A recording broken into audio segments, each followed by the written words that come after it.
요한계시록 하면 여러분들 어떤 느낌이냐면 어떤 느낌이세요? 첫째, 어렵다. 둘째, 무섭다. 두 가지가 제일 많았던 것 같아요. 어렵고 무서운 책. 네.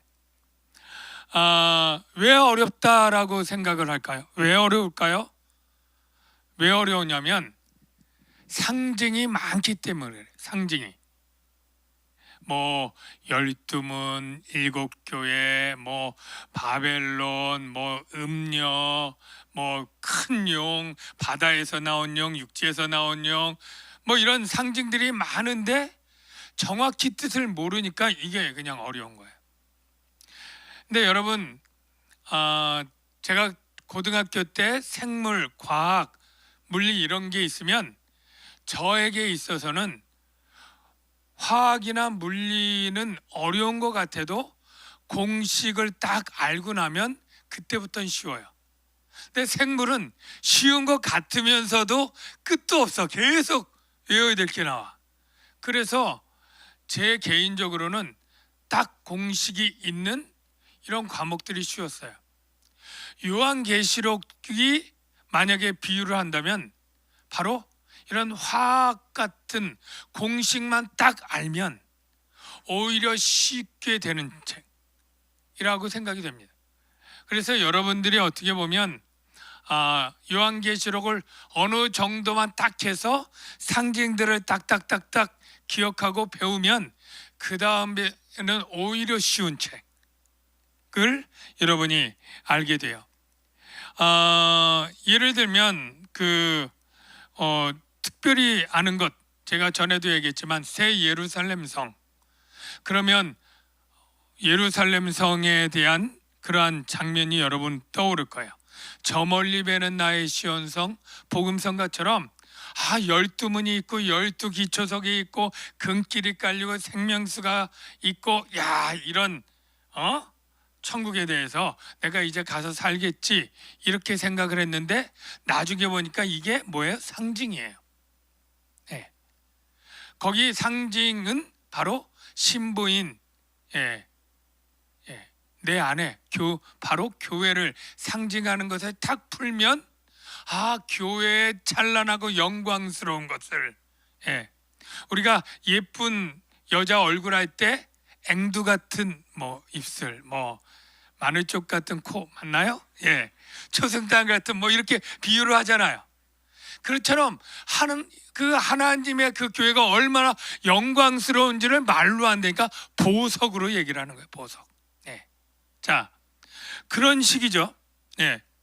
그리고 12문, 12기초석 이건 그때 얘기했지만 구약의 12지파, 신약의 12사도를 대표하는 교회, 이렇게 다 짝이 있어요. 숫자가.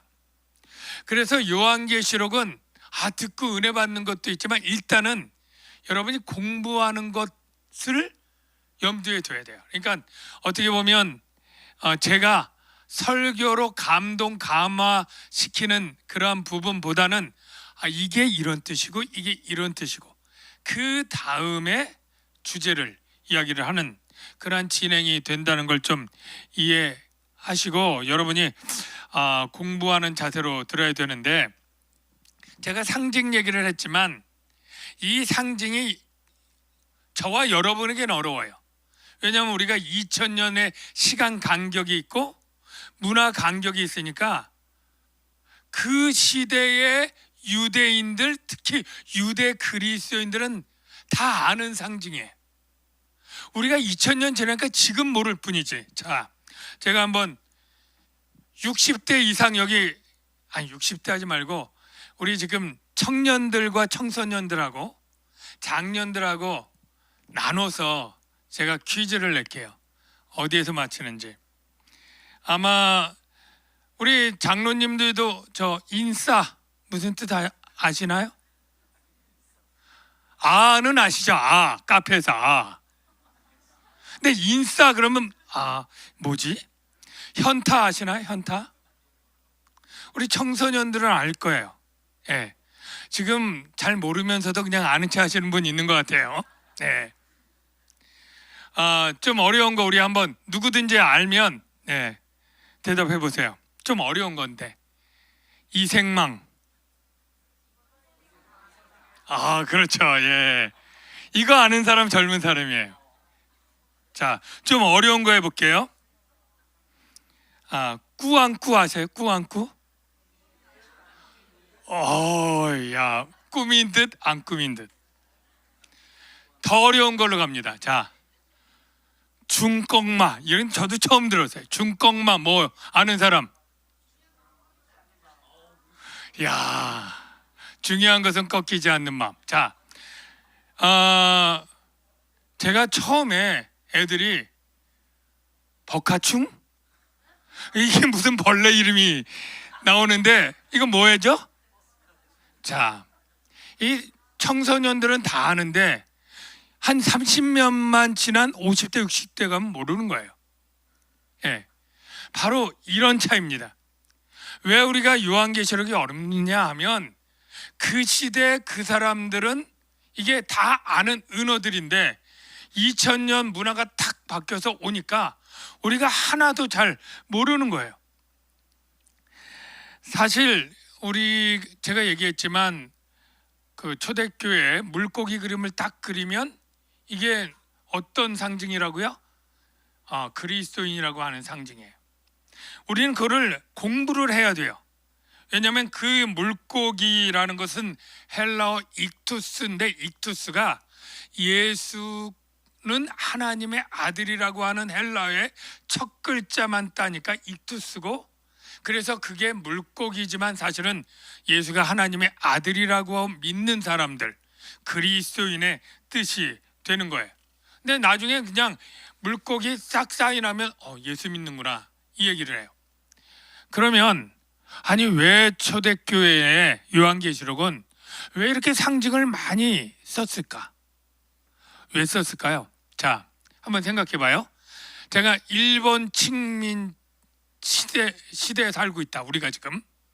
그러면 내가 편지를 딱 누구에게 쓰는데 일본 나라는 곧 망할 거야, 우리는 곧 해방이 될 거야, 독립군인데 편지를 쓸 때 그 글을 그대로 쓰면 어때요? 발각이 되는 날 나는 체포되는 거예요. 고문당하는 거예요.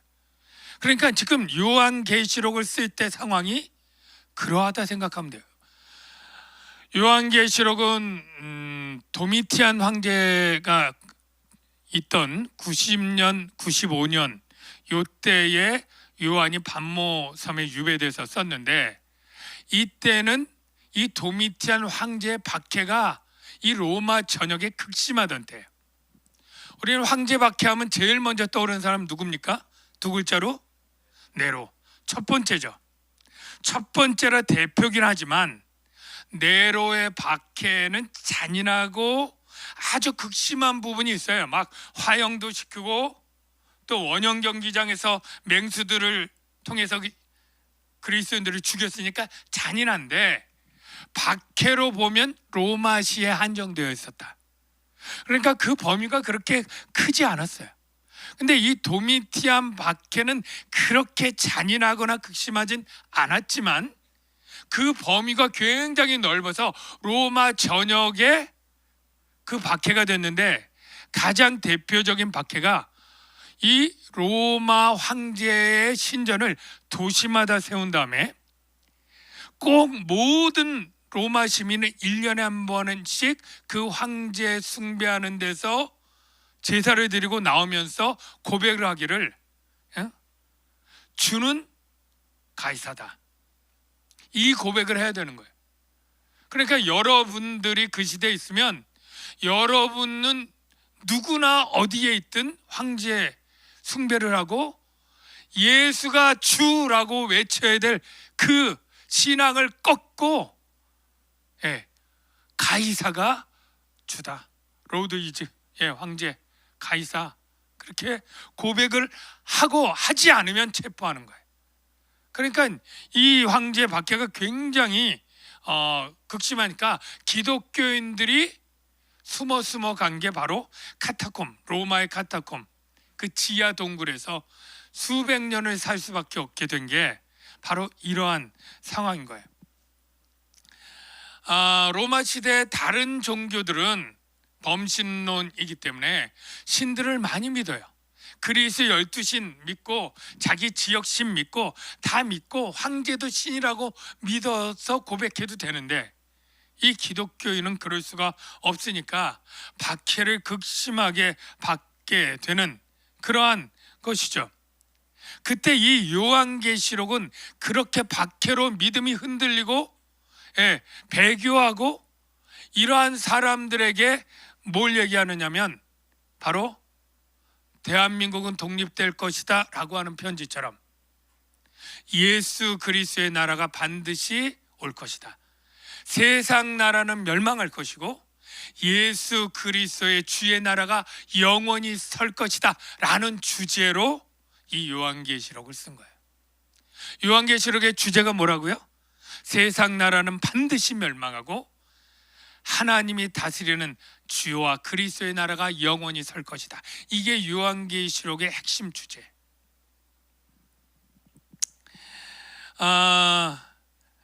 그래서 그러나 이 당시에 믿는 사람들에게 편지할 때 로마 황제가 박해하고 그 나라가 결국에 망할 것이다라는 말을 쓸 수가 없잖아요. 위험하니까. 보는 사람 전하는 사람. 그러니까 다 그들만 아는 짐승, 바벨론, 음녀 이런 식으로 다 표현하게 되었다라는 것 여러분이 아시면 됩니다. 오늘 1절 보면 자 예수 그리스도의 계시라 그러는데, 여러분 계시라는 말이 뭐예요? 계시? 계시 어렵죠. 계시. 어떤 목사님이 표현이 계시는 깍꿍이다. 그렇게 깍꿍, 여러분 그 아기가 한 돌쯤 될 때 그냥 뒤에 있다가 깍꿍 그러면 애가 그냥 까르르 하고 막 좋아하잖아요.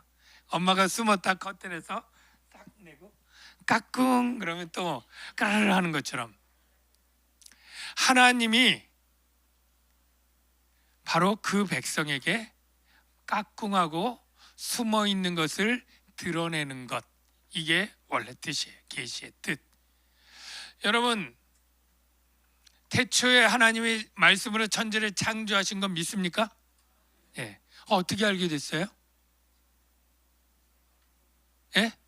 모세가 창세기 써서 알죠. 자, 그럼 모세는 어떻게 알게 됐어요? 모세가 창조 때 있었어요?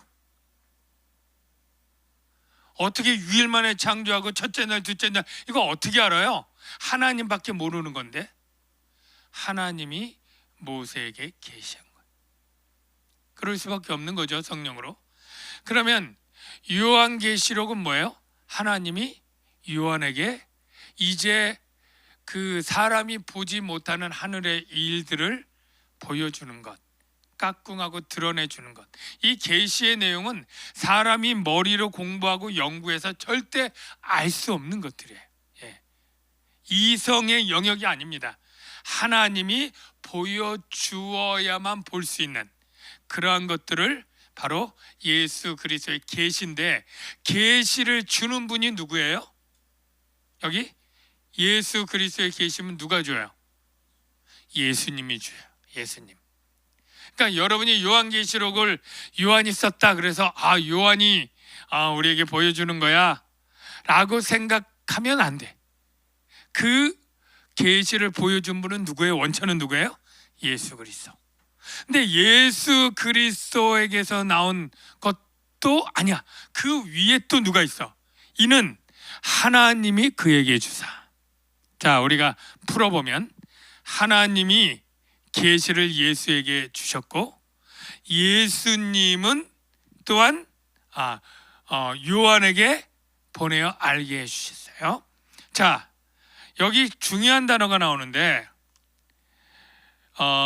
뭐를 계시의 내용이 여러분은 반드시라는 말을 미래에 잘 쓰기가 어려워요.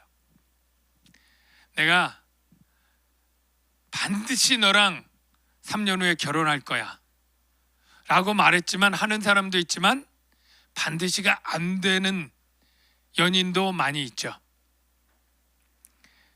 전문가가 내년에는 반드시 집값이 오르고 환율은 떨어질 거야 라고 하더라도 안 맞죠. 사람의 일들은. 네. 반드시라는 것은 인간은 쓸 수가 없어요. 오직 하나님만 쓸 수 있어요. 왜냐하면 바로 신적 하나님이 정하시면 안 되는 일이 있습니까? 하나님이 정하셨는데 능력이 부족하거나 신실하지 못해서 취소 변경하거나 못하는 일이 이 세상에 있을까요? 없습니다. 그러니까 여기 반드시 속히 될 일은 신적 당위성이라고 표현되는데 하나님만 쓰실 수 있는 일이에요. 그래서 성경에 보면 예수님도 하나님이잖아요. 근데 예수님이 이 헬라어 이 반드시라고 하는 것이 해야 한다라고 영어의 슈드처럼 데이라고 하는 헬라어인데 많은 고난을 받아야 하고 이때 쓰이고요. 죽임을 당해야 하고 3일 만에 살아나야 하고 이루어져야 하고 이런 일이 있어야 하고 인자가 들려야 하고 이런 표현들이 다 이 단어가 들어있는데 바로 예수님이 미래의 일이지만 반드시 될 일을 얘기한 것 중에 안 된 일이 있을까요? 없습니다. 바로 계시는 무엇이냐면 하나님이 정했고 반드시 되는 일, 이게 계시의 내용이에요. 근데 여기 궁금한 게 속히라는 단어예요. 속히 일어날 일, 속히 일어날 일. 아니 요한계시록이 2000년 전 한 95년에 쓰였으면 그냥 대충 잡아도 2000년 지났는데 2000 지나서도 안 됐는데 무슨 속히 될 일인가? 뭐 베드로 사도가 주께서는 뭐 하루가 1000년 같고 1000년이 하루 같은 이 한 가지를 잊지 말라 하는 말로 그냥 퉁치기는 이게 조금 뭔가 시원찮아요. 근데 요한계시록과 연결된 구약의 묵시록이 있어요. 무슨 성경인지 여러분 아시나요? 바로 제일 비싼 게 그렇죠, 다니엘입니다. 이 다니엘의 묵시의 주제와 요한계시록의 주제가 똑같은데 다니엘서에 보면 느부갓네살 왕이 환상을 봅니다. 뭐 환상을 여러 개 보지만 이 주제랑 같은 환상이 뭐냐면 바로 신상을 보게 되는 거죠. 신상을.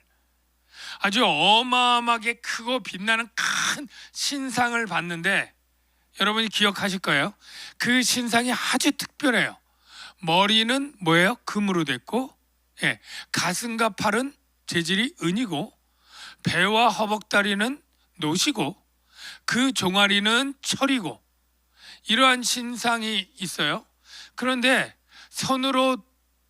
사람의 손으로 뜨이지 않은 돌이 슉 날라와서 그 신상을 딱 치니까 온 천하에 이 신상이 박살이 나서 먼지처럼 흩어지고 그 친 돌만 자욱한 이러한 도무지 알 수 없는 그러한 환상을 보고 다니엘을 불러서 묻죠. 다 모르니까 다니엘이 해석을 해줍니다. 이게 다니엘 2장 28절에 29절인데요 오직 은밀한 것을 2장 28절 오직 은밀한 것을 나타내실 이는 하늘에 계신 하나님이시라. 그가 느부갓네살 왕에게 후일에 될 일, 이게 속히 일어날 일과 대비되는 단어예요. 자, 다니엘은 주전 600년 전, 즉 예수님 오기 600년 전에 사람이고 다니엘서를 써요. 그러니까 후일에 될 일은 바로 종말을 얘기하는 겁니다. 이 종말이 언제부터 시작해요? 예수님 오심부터 시작되는 겁니다. 그러니까 다니엘이 후일에 될 일이라고 이야기를 한 것은 시간적으로 보면 600년 뒤가 후일에 해당되고 그때 될 일, 즉 예수 그리스도라고 하는 돌이 이 금, 은, 동, 이 철은 나중에 얘기하지만 예, 이 4대 제국을 얘기하는 거죠. 예, 바벨론, 페르시아, 그 다음에 헬라, 로마. 이 세상 모든 제국을 건축가에 버린 돌로 비유되는 예수 그리스도가 쳐서 그 모든 세상 나라는 끝이 나고 주와 그리스도의 나라가 영원히 서리라 하고 하는 요한계시록의 주제가 다니엘서에 미리 등장을 하는 것이죠. 자, 그 예수 그리스도로 시작될 이 종말이 다니엘에겐 후일이지만 이미 90년도에 예수가 오고 그 나라가 시작된 것을 요한에게 본 것은 이미 속히 일어난 일이 되는 거죠. 그러니까 다니엘의 후일과 요한의 시각에 볼 때 바로 속히는 그렇게 차이가 나는 거예요. 그러니까 이 종말이라고 하는 개념이 여러분 굉장히 어려운데, 자, 여러분 종말을 언제라고 생각해요? 종말 그러면 잘 모르지만 지금 종말 아니야? 이렇게 얘기하시는 분도 있고, 아직 종말이 조금 더 있어서 뭐 세상에 난리가 더 심해지고 지진이 더 나고 생태계가 더 파괴되고 그때쯤에 어디 종말 되지 않을까, 이렇게 막연하게 생각하기도 하는데요. 신학적으로 성경 전체에서 종말은 바로 오리라고 하신 예수 그리스도가 와서 하나님 나라를 선포하는 그때가 종말이고, 바로 하나님 나라가 시작된 그러한 시점이 되는 거예요. 마가복음 1장 15절에 이런 말씀이 있어요. 이르시되 때가 찼고 하나님의 나라가 가까이 왔으니 회개하고 복음을 믿으라 하시더라. 여기 하나님 나라가 가까이 왔다라는 표현이 뭐냐면 이미 시작되었고 아직 완성되지 않았다라는 거예요. 자, 비유로 하면 이렇습니다. 열차가 아주 긴 열차가 있다고 칩시다. 뭐 옛날에 여러분 그 석탄 실는 열차 같은 거는 막 20칸 30칸 막 이렇게 되거든요. 내가 플랫폼에 있는데 삑 소리가 나고 그 칙칙폭폭 열차가 내 앞에 왔어요. 예. 그러나 아직 다 온 건 아니에요. 꼬리는 아직 저 밑에 있기 때문에. 비슷한 표현이에요. 예수로 말미암아 하나님 나라가 이미 도래했어요. 그러나 완전히 다 온 건 아니에요. 이때 쓰는 표현이 가까이 왔다. 이미 시작됐지만 완성은 아직 아닌. 예수 그리스도의 초림이 예수님이 뭐 주전 4년에 태어났지만 주님의 재림은 언제인지 모르지만 그 기간이 바로 가까이 온 그러한 기간이라고 하는 거예요. 2절을 한번 봅시다. 요한은 하나님의 말씀과 예수 그리스도의 증거 곧 자기가 본 것을 다 증언하였다, 이렇게 얘기를 하는데요. 여러분 다 증언했다고 얘기합니다. 근데 우리는 다 들었나요? 다라고 하는 것은 100%예요. 저와 여러분은 몇 프로 들었나요? 네, 사실 우리는 다 듣지도 알지도 못합니다. 그래서 우리가 천국 갈 때 분명히 하나님께서는 내가 이 천국의 비밀과 이 계시를 다 요한을 통해 줬는데 너 왜 모르냐, 분명히 그러실 수 있다고 생각해요. 많은 그리스도인들이 저 받긴 받았지만 제가 요한계시록은 잘 모르겠고 듣지도 않고 관심도 없었습니다 라고 우리는 핑계댈 수밖에 없지 않습니까?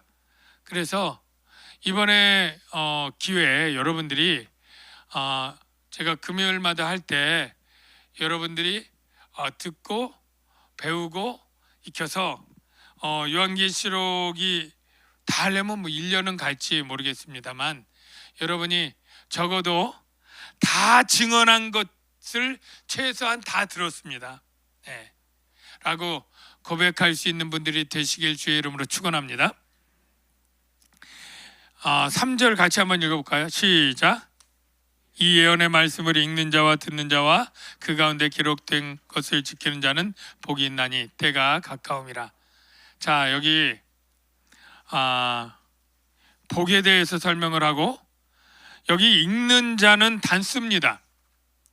그러니까 여러분 중에 읽는 자가 한 분이라는 게 아니고, 왜냐하면 요한계시록 썼을 때 성경책이 많지 않고 회당의 복사본만 가면 회당행장이 시키는 한 사람이 나와서 낭독을 해요. 그래서 읽는 자는 늘 한 명이에요. 그리고 듣는 자와 지키는 자는 복수입니다. 당연히 회중이니까. 저와 여러분은 읽을 수도 있고 들을 수도 있고 제일 중요한 거 지킬 수 있는 분들인데, 여러분이 읽기도 하시고 듣기도 하시고 제일 중요하게 뭘 하시라고요? 지키는 자들이 되시기 바랍니다. 그럼 뭘 지켜야 될까? 뭘 지켜야 될까? 예, 한 가지 하나요. 한마디로 하면 믿음이죠. 믿음. 주 예수 그리스도와 그의 나라를 믿는 믿음. 이걸 지키는 자가 복이 있다. 어떤 복이 있을까요? 여러분 복 받으시길 바랍니다. 요한계시록은 무서운 책, 저주의 책, 심판의 책이 아니라 여러분 개념을 싹 바꿔서 요한계시록은 복을 받는 책이야, 복이 있는 책이야 라고 여러분이 기억을 하시기 바랍니다. 근데 무슨 복? 글쎄 그건 잘 모르겠고, 이렇게 되면 안 돼요. 자, 무슨 복? 무슨 복일까요? 마지막으로 바로 하나님 나라를 얻는 복입니다. 하나님 나라를 얻는 복. 천국을 얻는 복. 하나님 나라의 백성이 되는 복. 하나님 나라에서 영원한 생명을 얻는 복. 의와 희락과 평강의 그 나라의 은혜를 누리는 복. 이게 가장 큰 복이라고 여러분 다 동의하시죠? 네, 동의하실 줄로 믿습니다. 그래서 요한계시록 이제 강해를 드릴 때 왜 듣는다? 복이 있기 때문에. 어떤 복? 바로 세상 나라의 복이 아닌 하나님 나라의 복. 내가 이 복을 하나님이 주셨는데 이 복을 내가 계시록을 통해서 받고 누리리라. 이 은혜가 있기를 주의 이름으로 축원합니다. 기도합니다.